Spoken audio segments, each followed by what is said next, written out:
Alright, Draftkings Roundup. I've very much been not looking forward to this video because of how absolutely horrible I did this weekend. Let's just get it started and get it over. This was, by the way, the worst I've done on a Draftkings lineup weekend that I've ever had since I've started, literally a year ago, with Michael Chiesa and Neil Magny. Like, it is bad, but we'll get to it. First and foremost, props to Shea. He got first place with 581.90 points. I was in dead last, fifth place, with 139.62 points out of 6 fights. Yikes. But let's get into it. Alright, starting with Giga. It was the one I said was the most secure pick. I was obviously dead wrong. I made a video on it if you want to check it out as to why it happened. Long story short, TLDR, Calvin pressured, Calvin wrestled. He did everything I thought he wouldn't do, got the win. Spinning back elbows are crazy. Props to Calvin, props to Giga for staying in there. I ended up getting 56.67 points out of Giga. For a loss, not too bad, honestly. All things considered, quite the war. Goes to show how strong Giga is. Kamarakhanov. This is hilarious because I was literally bitching in the video about how many fights are falling out, and what do you know? This fight fell out before I could even rectify it because we had the snowball with our flag football tournament. So 0 points for that, which just works fantastically in my favor. So I'm sitting at 56.67 points to begin with that. Then we'll actually come back to that one. Then Sherman versus Collier. I got 4 points off Sherman. Yikes. That was bad. That was not what I expected. Absolutely dominated. What can you do but say, ooh, that was a wrong pick? Because, ooh, that was a wrong pick. Yikes. Regardless. Brito versus Algio. That was a rather upsetting one because I was actually in the shower while that was happening. I just had some shawarma bite, low shawarma, and I was getting ready to go over to my friend's house, my boy Evan, his place, and I was in the shower, and that fight was going on while that happened, so I didn't really get to see a great viewpoint of that fight. I know Algio landed basically twice the amount of strikes than Brito did, but Brito lost.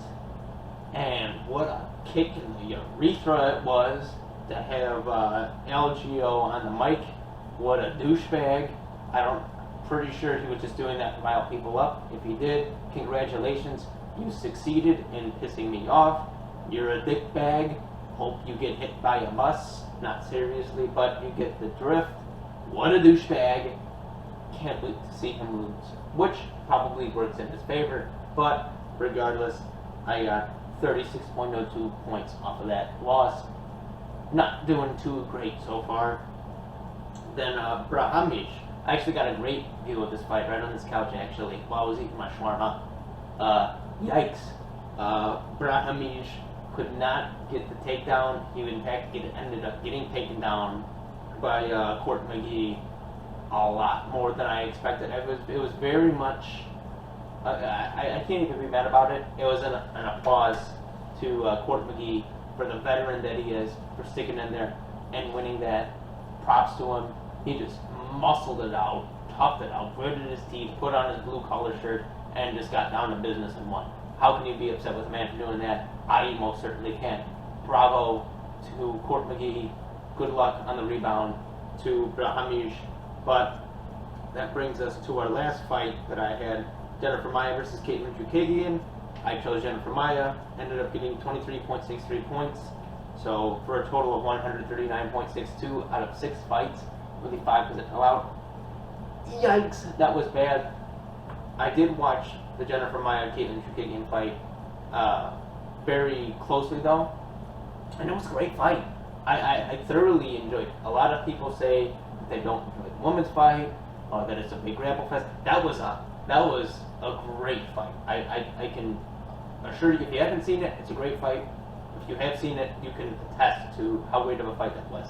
It wasn't a barn burner necessarily, but it was a great striking match, and it was important, and most important, in my opinion, for the division, letting everybody know who stands where. Because I asserted in my analysis for the Draftkings lineup that Jennifer Maia would be able to use her jiu-jitsu more, that she would not lean on her striking, and that she would able to be eventually able to submit Caitlin Jukagian or win enough rounds with grappling control.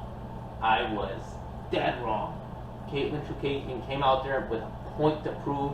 She stuck the jab, made it hard, made it fast, made it dangerous, and at the end of it started landing some crisp combos that, if you ask me, if it went to a 5-round fight, we would have been seeing a TKO by Caitlin Jukagian.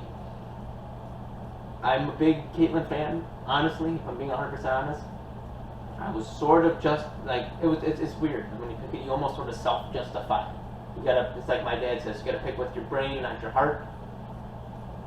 I did, in theory, pick with my brain, but looking back on it, I picked with my heart. I wanted Jennifer Maia to win just because she did so well against Valentina. She won a round against Valentina, so I thought it would be interesting to see some parity. However, Caitlin went out there and proved that she belongs at the top of the division, and with probably one more win, she could end up fighting Valentina again. But it just brings the difficulty to me. What did Caitlin show in that fight that proved that she could stand a chance against Valentina? What did she prove? What did she show that she can win at least a round against Valentina? She showed an improved and increased striking game, something to be admirable. But you don't want to stand up with a bullet. If anything that Jennifer Maia proved was that you want to grapple with Valentina, because you're likely to have more success with that. Caitlin stuffed that down, pumped the jab out, put the combinations out, put it to Maia, clearly won that, very dominant. Should have seen it coming, but it was my last pick, so I had to pick something, so I chose that and tried to self-justify it. Regardless, Caitlin Jukagian, I didn't know this until actually today. She's a free agent technically right now. I think the UFC will re-sign her. I think she'll fight another #1 contenders fight. I think she'll win, and I think she'll fight Valentina again, and I think she'll lose. I just don't see anybody necessarily beating Valentina Shevchenko, because who has the skill set to do so? Only Amanda Nunes, and even then, now that's called into question. Regardless, another topic for another day. I chose Jennifer Maia. She lost. Props to Caitlin Jukagian. Props to Jennifer Maia for standing there. She got hit with some shots. But props to Caitlin Jukagian. She stuck in there. She grounded out. She's got a bit of a reputation of being a gatekeeper. I find that to be a little bit disrespectful. But regardless, I don't think necessarily a gatekeeper has to be a position of disrespect. I think it goes to show that you're that talented that you can beat basically everybody else except the champion. Regardless, congrats to Caitlin Jukagian. Her striking and takedown defense was what made that fight for her. She did great. Phenomenal job to her. Horrible job for me. I quite literally got every single fight wrong. Giga wrong. Kamara Khanov didn't fight. Jennifer Maia wrong. Sherman wrong. Brito wrong. Amir wrong. Normally I'm better than this on my Draftkings picks, so don't count me out just yet. I am champion from a couple times now, but I will admit, if forcefully and if, you know what, acceptedly, I had a rough week this week. Hopefully next week's better, and we get to see a pay-per-view with the big heavyweights. Hopefully I can pick better there, though as history has shown, I probably won't. I'll probably get a bad lineup, but I'll try my best. I'll do my research, and I'll see you all this Saturday. Baby, let's go. Heavyweights.